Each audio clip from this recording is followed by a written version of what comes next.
السلام عليكم ورحمة الله. أعوذ بالله من الشيطان الرجيم. بسم الله الرحمن الرحيم.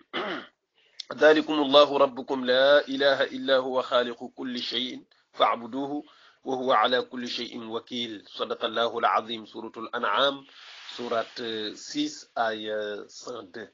mbokki daara ji aay bi nu leen indil tey mi ngi nekk suratul an'am. suratul an'am mooy juróom benneelu saar ci kaamil bi. dalikum allahu rabbukum la ilaha illa huwa xaaliqu kulli shay day wane ne buur kenn rek la subhanahu wa taala te defal nañu lu ne bu nu dee ay gor daanu sax ci di ko jaamu te duñ ko demandé dara subhanahu wa taala. dalikum kooku leen bind mooy seen boroom. dalikum kooku leen bind allahu mooy buur yàlla. dalikum ki leen defal guddeeg bëccëg ngeen di dallu guddi di yëngu ci bëccëg allahu kookoy buur yàlla. dalikum ki fenkal jant bi ca penku ba di ko sowalee ca sowu ba allahu kooku mooy buur yàlla. dalikum ki leen bindal asamaan ak suuf allahu kookoy buur yàlla. dalikum ki sàkkal doomu aadama lépp lu muy jëriñoo fii ci àddina ak alaxira allahu kooku mooy buur yàlla. waaye kooku rek yeyoo ñu jaamu ko, amul beneen buur bu dul moom. kooku bind dund bind dee. dalikum kooku daal allahu mooy buur yàlla rabbukum mooy seen boroom.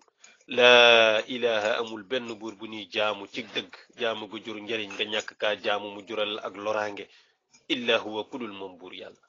xaaliqu kulli shay'in moo bind lépp lu mu kudul yàlla bindoo yàlla rek moo bind. kon fa'buduhu jaamu leen ko nag. waaw wax dëgg yàlla dafa am àq ñu jaamu ko subhanahu wa taala. ku ko jaamuwul ku ne war nga. te sax wa huwa moom buur yàlla ala kulli shay'in lépp lu mu wakilun aji wakkil la ko nag. moom moo wakkilu lépp maanaam suñu borom moo gàddu lépp ku dul yàlla gàddu woo lépp. waaw ku dul yàlla da nga am tuuti responsabilité bu nu la dénk te doo ko yanu nga def ca la nga man mu des lu ëpp nga bàyyi te dem. yàlla képp moom moo gàddu lépp subhanahu wa taala. sadaqallahu alazim. wasalaamu aleykum wa rahmatullahi wa barakatuh.